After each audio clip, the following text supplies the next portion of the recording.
Entire families and livestock would retreat inside the stone tower, climbing up to the higher floors and pulling up the ladder to avoid being shot by their neighbors. They could stockpile food and live in the tower for months just to survive the wrath of rival relatives. Today, the culture of blood revenge has nearly disappeared in real life thanks to the intervention of the Morval, which is a council of respected elders in the village. Instead of settling debts with lives, disputes are resolved by requiring the offending clan to compensate with money or livestock. Chapter 4, Number 3. The Cradle of the World's Wine. Number 3. The Cradle of the Wine World. If you believe that France or Italy were the first countries to produce wine, archaeologists would prove you wrong. In Georgia, ancient pottery fragments containing traces of wine dating back to 6000 BC have been discovered. This finding establishes Georgia as the oldest wine-producing country in the world with a history spanning over 8,000 years. The method of making wine here differs from that in the West, as they do not use oak barrels. Instead, they ferment the wine in large clay vessels called cuvées, which are buried underground to take advantage of the stable soil temperature throughout the natural fermentation process. The cuvée wine-making process is also unique because whole grape skins, seeds, and even stems are included in the vessel along with the juice. This method produces a distinctive amber-colored wine with a much richer flavor than conventional wines. The historical significance and unique technique of this traditional winemaking process have led UNESCO to recognize it as an intangible cultural heritage of humanity. Today, wine is not only a source of cultural pride, but also an important diplomatic weapon for Georgia in international relations. Each year, the country exports tens of millions of bottles of wine to major markets such as Russia, China, and Europe, generating substantial foreign currency revenue. In 2006, when Russia imposed a ban on the import of Georgian wine due to political conflicts, the country's economy was severely shaken by the loss of its largest market. However, this event became a crucial impetus for Georgian producers to change their mindset, enhance quality, and improve processes to meet the stringent standards of Western markets. As a result, Georgian wine has broken free from dependence on post-Soviet countries and has risen to become a prestigious name on the global culinary map.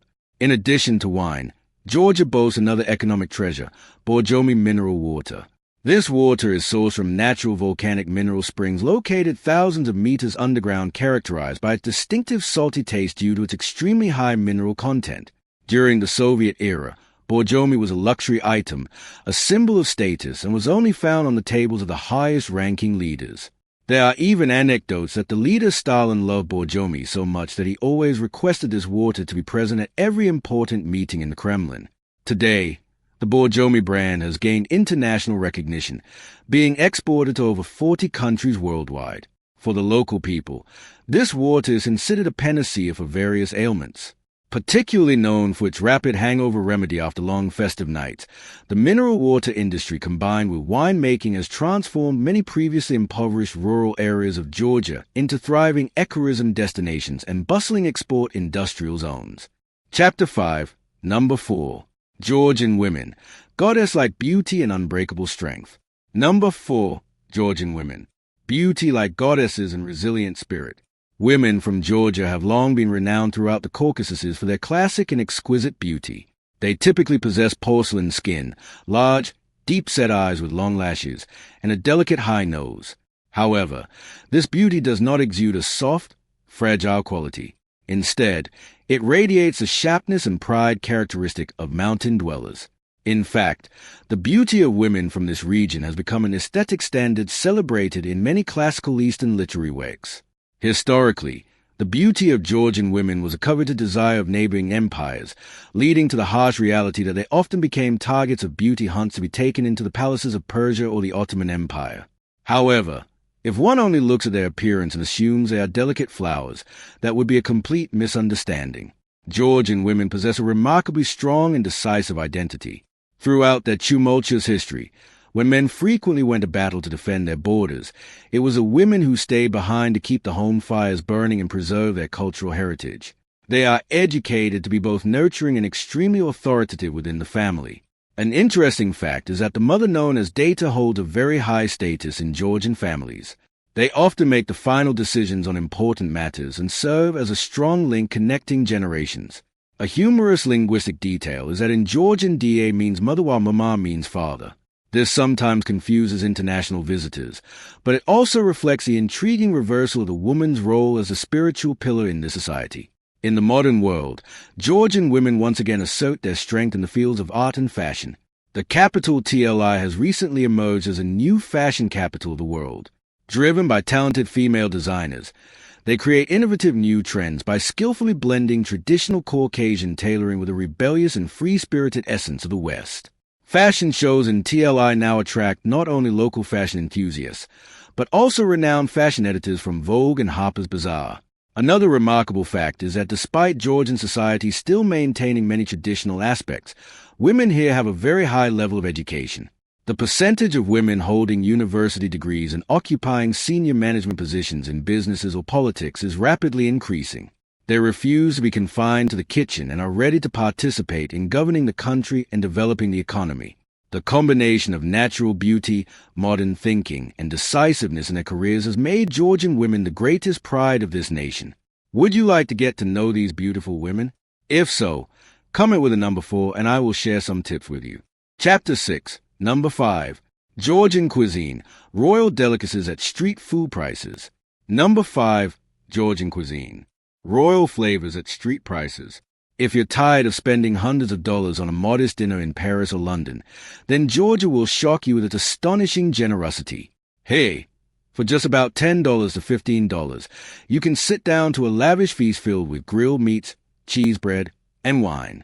The remarkable thing is that despite the street food prices, the ingredients in Georgia are entirely organic, harvested from family farms, offering a flavor quality that even many high-end restaurants struggle to match. When it comes to Georgian cuisine, this country has long been renowned for its incredibly delicious food in Europe. What makes Georgian cuisine so addictive is not cheese or rich butter like in many other countries, but rather walnuts. Georgians have a unique preparation technique. They grind walnuts to create a sauce called baj. This sauce has a smooth, creamy texture and a rich, nutty aroma. Yet, it is incredibly refined. Not at all heavy like Western cream or butter. People drizzle baj over everything from grilled chicken to various vegetables. This is the secret weapon that makes Georgian dishes both delicious and extremely healthy. Even the simplest vegetable dishes like pickle made from spinach or beets mixed with walnut sauce become true gems on the dining table thanks to this brilliant flavor combination. As you stroll through the markets in Georgia, you'll see long, colorful objects that look quite strange, resembling hanging candles or sausages. Don't be mistaken. These are church keela, a snack dubbed the Snickers of Caucasus. The process of making it is quite elaborate. Walnuts or almonds are strung together into long chains, then repeatedly dipped in a mixture of concentrated grape juice and flour, before being dried.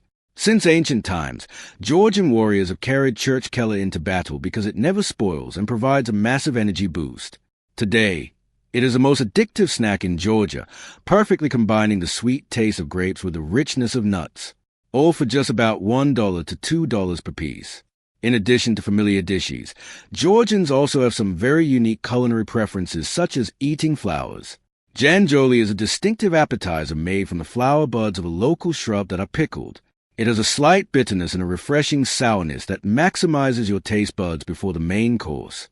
The combination of affordable organic food, the technique of using walnuts instead of dairy butter, and the use of floral spices has transformed Georgian cuisine into a paradise for food lovers who don't want to spend too much money.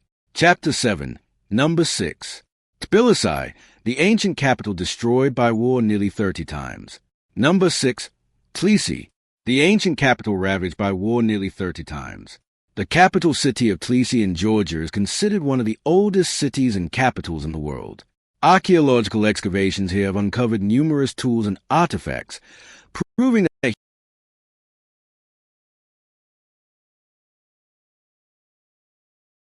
humans have continuously inhabited this land since the 4th millennium BC, which is about 6,000 years ago. However, what truly makes Tbilisi famous is not just its age, but its remarkable ability to revive after being destroyed countless times. Throughout its history, the city has been invaded and burned nearly 30 times by various empires from the Mongols to the Persians. There were instances when Tbilisi was completely flattened, leaving no brick intact.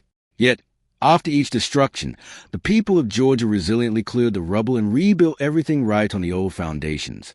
It is a spirit of never giving up that give the old town of Tbilisi its unique architectural structure today. You will see 19th century houses built on the foundations of fortresses and ancient structures from thousands of years ago. This style of building resembles a vast historical museum where the basement of a modern cafe could very well be part of a medieval fortress. The name Tbilisi in the local language has a very down-to-earth meaning, warm place. This name comes from the fact that the city is situated on a natural hot spring rich in sulfur. There is a legend that tells of a Georgian king who went hunting and saw his eagle fall into a hot spring, miraculously recovering. Thus, he decided to move the capital here. Even today, the ancient brick dome baths are bustling right in the heart of the city. Walking through this area, you will catch a whiff of the characteristic rotten egg smell of sulfur, which ironically attracts many tourists. Soaking in the natural hot water beneath the red brick domes is a must-do experience if you want to truly understand the meaning behind the capital's name, warm place. Lastly, if you are a cat lover, Tbilisi is a paradise for you. Cats are considered unofficial citizens of the city and enjoy rights that are on par with humans. They can be seen everywhere, from the rooftops of sulfur baths to the porches of cafes and the windows of old buildings. Locals and tourists alike pamper these creatures. They not only feed them, but also build small houses and place bowls of water all over the sidewalk for the cats. It seems that after decades of brutal wars, the people of Tbilisi have decided that caring for cats is the best way to enjoy the peace of their capital. Would you like to visit this city someday? If so, comment with a number 6. Chapter 8, Number 7. A Glorious Empire Forgotten by History. Number 7. The Glorious Empire Forgotten by History. Looking at the map today, you will see Georgia as a small country modestly located in the Caucasus region. However, if you were to turn back time to the 11th to 13th centuries, you would be amazed to find that it was once a true superpower at the crossroads of Europe and Asia. This period is known as the Golden Age, and the figure behind this dominance was Queen Tamar.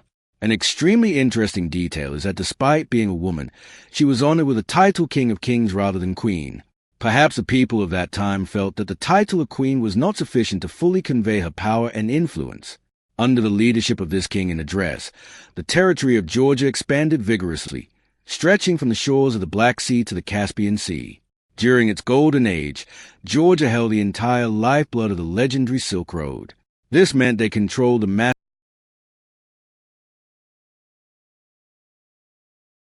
flow of goods and wealth from China to Europe. Thanks to toll fees and favorable trade, Georgia became incredibly wealthy. The capital Tbilisi transformed into a melting pot of cultures where you could see Arab, Persian, and Jewish merchants strolling through the streets as if they were at a market. People flocked here to live simply because it was a place of wealth and a free, open atmosphere. In stark contrast to the stifling conditions of many other empires of the time, with their pockets full, the Georgians began to invest heavily in art and literature. This period produced the epic work, The Knight in the Panther's Skin, a masterpiece so significant that it became an inseparable part of Georgian women's lives. In the past, there was an unwritten rule that any bride must have a copy of this book in her dowry. Without it, the bride would be considered unworthy of building a home. It was like a guidebook on ethics, loyalty, and love that every citizen knew by heart. However, every feast must come to an end. Just as they were at the height of prosperity, the Mongol army appeared. The fierce cavalry from the steppes swept through and erased the glory of this empire in the